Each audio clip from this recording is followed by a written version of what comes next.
Ladies and gentlemen, we got a chance to board Air Force Two with JD Vance yesterday, and we wanted to sort of be mum about this because it's an honor, and we got a chance to have some FaceTime with JD on that flight. It was, again, something that is truly an honor for our program, for us, and for this movement that we're trying to build, because quite frankly, my motivations are aligned entirely with JD Vance's, which is pretty simple. Save the country for our children. JD Vance is not, he's just a few years older than me. He has kids approximately the same age as mine.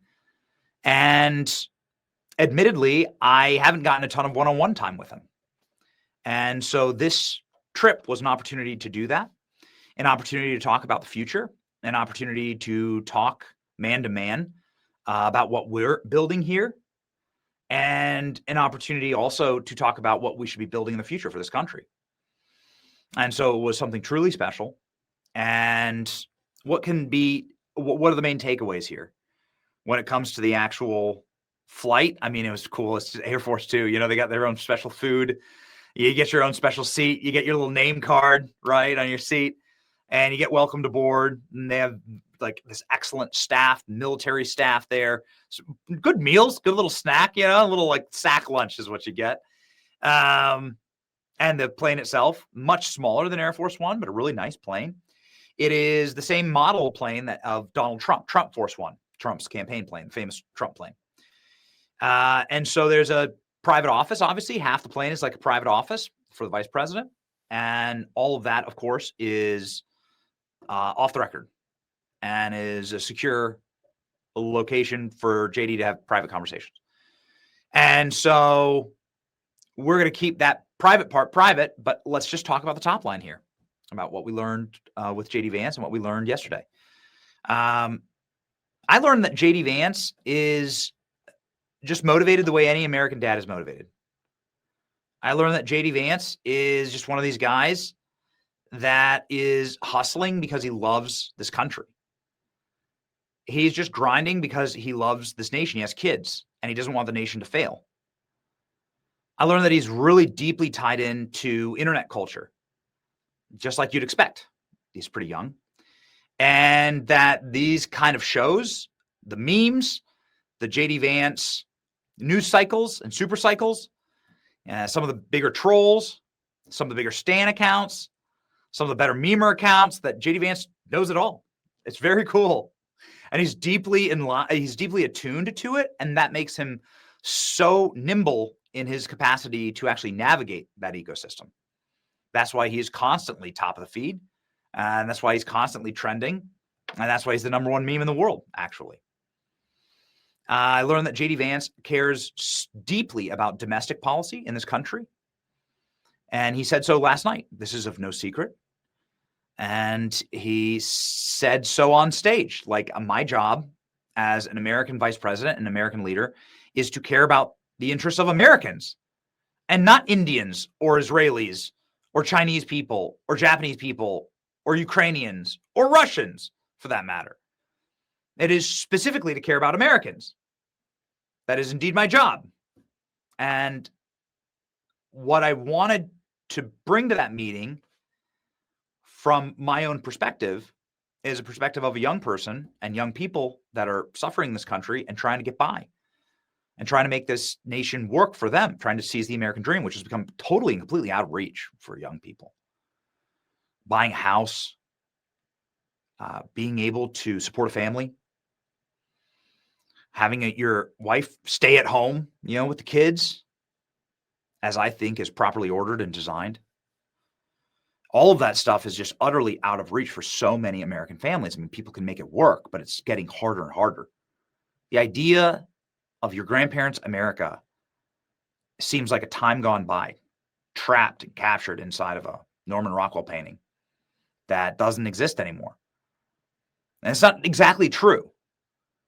But this whole, like, everyone has a white picket fence and a Labrador and 5 kids, and they can sit on their front porch with their shotgun and watch the sunset. Man, is that lost forever? Are we just going to become a nation of nihilistic Renters, you will own nothing and you'll be happy? No way, man. No way. I'm telling you, this is something that can be reclaimed. And we were able to sort of outline a vision for that yesterday. It was really cool. It was really special. We got some exciting things cooking here, especially from a domestic policy perspective and also from championing policies for the American family, the American young family, the American father and mother who are just getting started. This is where society and all of government resources should be focused. And so while it was really cool to be on the plane, while it's really neat to fly in Air Force Two and get the little snacks and get the little photographs, right, the little doodads and the little name cards, right, that they're in your seat, souvenirs. Well, that stuff's neat. Like, well, yeah, whatever's going on, whatever's going on, like these phones, like the Air Force Two phones, like it's cool. Well, that stuff's going on. What really mattered to me was not that. That's just souvenir stuff. You're going to lose them. They're going to get thrown away anyway, lost or destroyed. What really mattered to me was a lasting vision for a resetting of the future of this country, focusing on families, family creation, supporting moms, dads, parents, young people, in recapturing the American dream through lowering prices, home ownership, buy-in, institutional buy-in from the American citizens into the dream of America. And that's what we're going to be setting ourselves like flint to protect against and to strive toward. And that's like kind of our top line, right? With JD. I have been authorized to tell all of you, I've been authorized from JD to tell all of you to prepare for his Halloween costume this year. He does have little kids. He says, just prepare the internet, ladies and gentlemen. You're going to love it. All right. The kids of Turning Point USA loved JD Vance yesterday. Here's what it looked like walking the ring of the stadium itself. Just absolutely wild. Let's have the audio, please. Let's out. Let's go. Here we go, boys. Let's go. Yeah.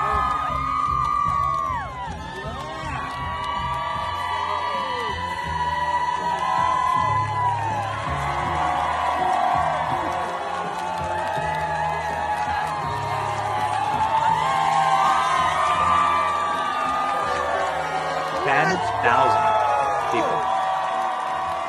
15,000 people waiting. Let's go!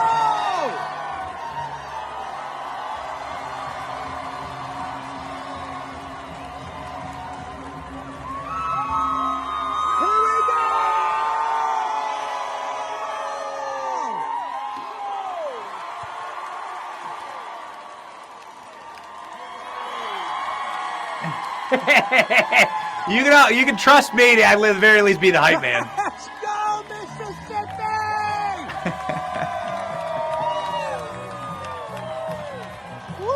It was a blast. Yes! All right. What were they excited for? They were excited to actually hear someone elucidate for them a new but old brand of American politics called America First politics. Like, here's just some of the top line that JD Vance did in his answers. His Q&As was what's making all of the news and what is just absolutely melting the internet down to its core this morning. He praised the 1924 Immigration Act, which was an immigration act that was predicated entirely on making sure that America has a harmonious and right-wise immigration system that says that it is important that you live next to people with similar values to you. That was what the 1924 Immigration Act said. And of course, it limited immigration down to a trickle, let's just say. JD Vance going hard in on immigration yesterday to the faces of immigration activists. Again, the reason why you get answers like this is because what JD Vance did was follow in the footsteps of Charlie and say, everybody who disagrees with me, come to the front of the line during the Q&A. His speech was exceptional, but it's his Q&A that, again, is breaking the internet here. He correctly said that it's totally reasonable and acceptable for people to want to live around people who speak the same language and share things in common. Yes. Correctly said that we cannot be afraid to do something because the left might want to do it in the future. The left is going to do it anyway, he says. So stop being fearful. Stop being cucks, effectively. Take notes, Ohio Republicans. Provided the correct, nuanced, winning message on Israel while shutting down anti-Israel hysteria plaguing the discourse, debunked the Palantir lie, trashed the grandstanders holding back Trump's agenda, clarified that he's raising his kids as Christians and wants his wife to convert to Christianity, Catholicism, and basically said verbatim that it is a sin to be blackpilled. A masterclass by the 48th President of the United States. Yes, I completely agree. Ladies and gentlemen, let's go ahead and watch some of this. It's great. JD Vance on immigration. Go. Pushing out policies that hurt us, and these policies are not even solving the problems. These policies are just creating chaos. Ma'am. Okay, so again, I'm gonna finish answering the question, and then if I've answered all 9 of your questions in less than 15 minutes, then we can keep on going. We got to have a little fun, right? So here's the thing. I can believe that the United States should lower its levels of immigration in the future, while also respecting that there are people who have come here through lawful immigration pathways that have contributed to the country. But just because one person or 10 people or 100 people came in legally and contributed to the United States of America, does that mean that we're thereby committed to let in 1 million or 10 million or 100 million people a year in the future? No, that's not right. We cannot have, I'll go and finish. We cannot have an immigration policy where what was good for the country 50 or 60 years ago binds the country inevitably for the future. There's too many people who want to come to the United States of America, and my job as vice president is not to look out for the interests of the whole world. It's to look out for the people of the United States. I mean, that's it. That's the money line. You can't get better than that. You can't get better than that. When was the last time in your lifetime that you had a vice president that was willing, any politician that was willing to stand up and take adversarial questions? He said, if you hate me, come to the front of the line. And he did that for an hour. You've never seen that in your lifetime. I've never seen that in my lifetime. I'm on the wrong side of 30, that's for sure. This was incredible to watch. And then the way that he mastered it. My entire life, I've had American politicians from both parties tell me that China is more important than my country, that Israel is more important than my country, that Ukraine is more important than my country. They've been Israel first, Europe first, Ukraine first, Antarctica first, the Seychelles first. It doesn't matter. The entire government is for sale by foreign powers, and the foreign powers know it. That's been my entire life. And that answer is the first time in a very long time that you've heard truly America first. Now, of course, it stems from President Trump. JD Vance, President Trump was elected. He's the top of the ticket. But Donald Trump's outside, out literally saving the world, like he's in Asia. It's like to have that messaging so firmly and so strongly back at home. Remember Mike Pence? So when Donald Trump was off saving the world in the first administration, you had Mike Pence. Totally cucked, total rhino, back here preaching globalism, really. But now we have somebody who's back here preaching strongly America first, even if Donald Trump is 5,000 miles away. It's so strong. Assimilation and H-1B visas. I think JD Vance on immigration yesterday, this was his strong. He made a lot of incredible points for Christianity, Christendom, fatherhood. But this stuff on immigration was critical. Here we go. Yes, sir. Well, I appreciate the question. And look, my honest view is that right now, America, thanks in part to the Biden border invasion, but also thanks in part to a lot of bad immigration policy, right now, we have let in too many immigrants into the United States of America. That is just a fundamental reality. Now, Now, look, legal immigration is complicated because we let in about 1 million legal immigrants into the United States of America every single year. And I think the evidence is pretty clear that a lot of those immigrants are actually undercutting the wages of American workers. It's one of the reasons why the President of the United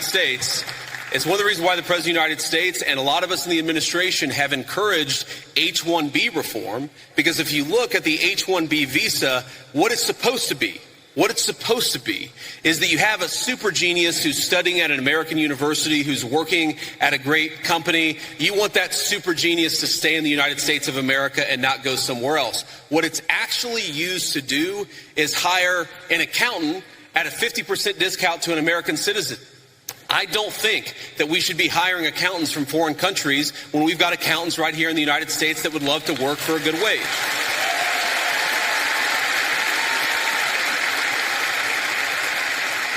Now, you asked about, I think, your girlfriend, you said, and I obviously don't know the full details about your situation, but my view is, look, there are people who want to come to the United States of America, and some of them, I'm sure, can enrich the United States of America by coming here, but we have got to get our overall numbers way, way down.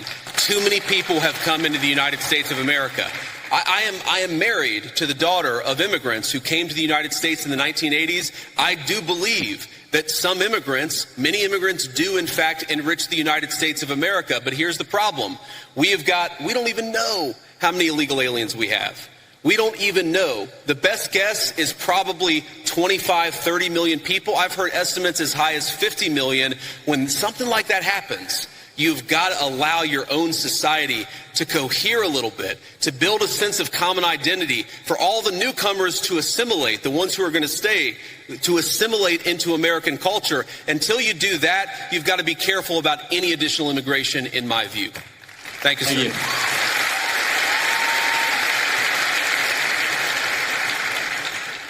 Hello, I have a question about Israel. This is what I was there to speak with JD about. So it's not just saying that we are strangers to our neighbors now. JD is going viral for a clip saying, no, you should want to speak the same language as your neighbors. You should want that the people that are coming into this country speak English. It is the language of this nation. And if you can't speak the same language as your neighbor, you don't have a neighbor. You have a foreigner.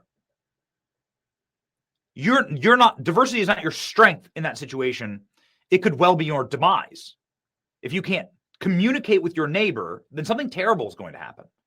And that's happening all across the country. And when it comes to actual neighborhoods, homes, towns, communities, we lose that because we've lost home ownership. If you're 35,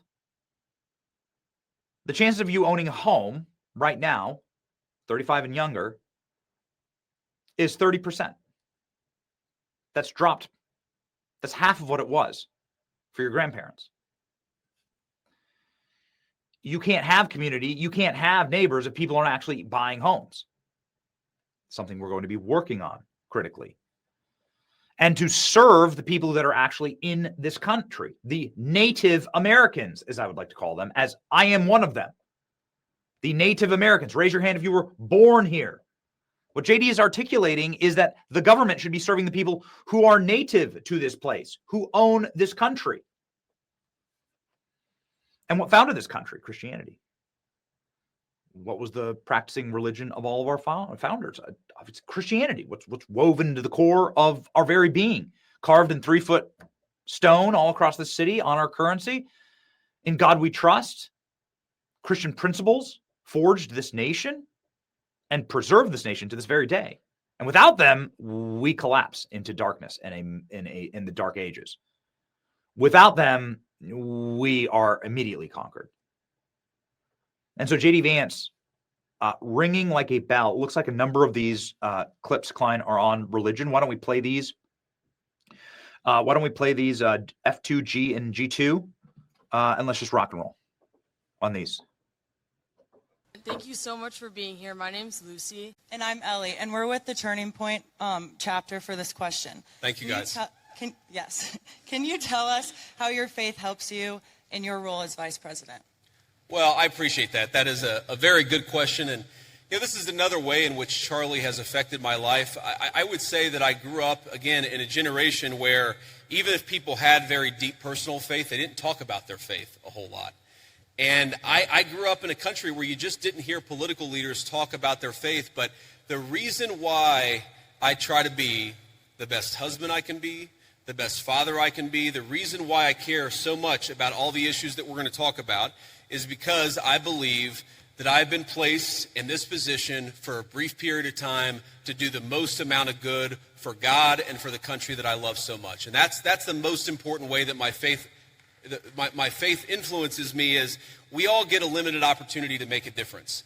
And if you believe as we believe, you believe that God, you believe that Jesus Christ has a plan. And sometimes we don't understand that plan. By the way, one way I don't understand that plan is why my friend lost his life 6 weeks ago. Sometimes I get pissed off about that. But what I remind myself is that there is a deeper rhythm, that Jesus Christ is the author of the fate of human history, and we are charged to do everything that we can to effectuate that vision, to make our country a more virtuous place, a more prosperous place where people can raise a family and not be persecuted for their faith, but teach their children their faith. That recognition that all of us have a duty. And I have two very important duties as Vice President of the United States, to the American people and to God, and that's the most important influence my faith has on me. Thank you. A lot of Christian values out there that I think that we've just sort of assumed and we've in fact taken for granted. Christian values are the idea that you should respect every single person as an individual, whatever the color of their skin, created in the image of God. That's a Christian concept. And in fact, it was a Christian empire, Great Britain, that abolished slavery to begin with. The idea that we should eliminate child sacrifice. What did the Christian settlers find when they came to the New World? They found a lot of civilizations that were murdering babies in weird religious rituals. It was Christianity that said we don't kill children just because they're somehow inconvenient to people. A lot of the things, human rights, the very idea that human beings have rights, are a Christian concept. And so I'd ask you, my assumption based on the question is that you're skeptical of Christianity, or at least of certain public professions of Christianity. One of my favorite Bible verses is, "By your fruits ye shall know them." And I think that the fruits of the Christian faith are the most moral, the most just, and the most prosperous civilization in history. I make no apologies for believing that Christianity is the pathway to God. I make no apologies for thinking that Christian values are an important foundation of this country, but I'm not going to force you to believe in anything, because that's not what God wants, and that's not what I want either. Ladies and gentlemen, I could do this all day. I would just like to replay the event.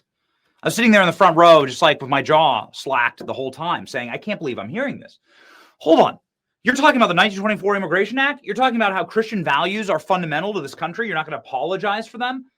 How abortion is murder and actually derivative of child sacrifice in Aztec cultures, and how you have to protect the Church of the Holy Sepulchre in Israel, how Christendom and Crusader churches must be protected. What? Oh, wait, how immigration needs to pretty much go down to zero? Like the number of total immigrants that should be admitted to this country is zero? That H-1Bs be totally and completely gutted? That your job is not to put the world first, but America first? It's like, sorry, I'm just trying and stay in the studio. I'm so excited. It's so exciting reliving it. We have so many clips. I can't play them all for you. So let me just play one final one before we bring on Sean. Dude, because this is the one that I know is going to make him the happiest. And Sean Davis is the editor of The Federalist. He's such an awesome dude. And this is one that I know hits near to his heart, and I want to talk with him about it. This is J.D. Vance saying, stop being scared of the left. Don't be a cuck. Don't be a rhino cuck and say, well, could you imagine if the left did it? I mean, yes, I can. My name's on all these subpoenas. My name's on all this Arctic frost stuff.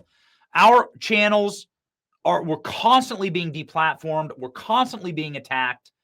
We're constantly being either sued or subpoenaed for this or that.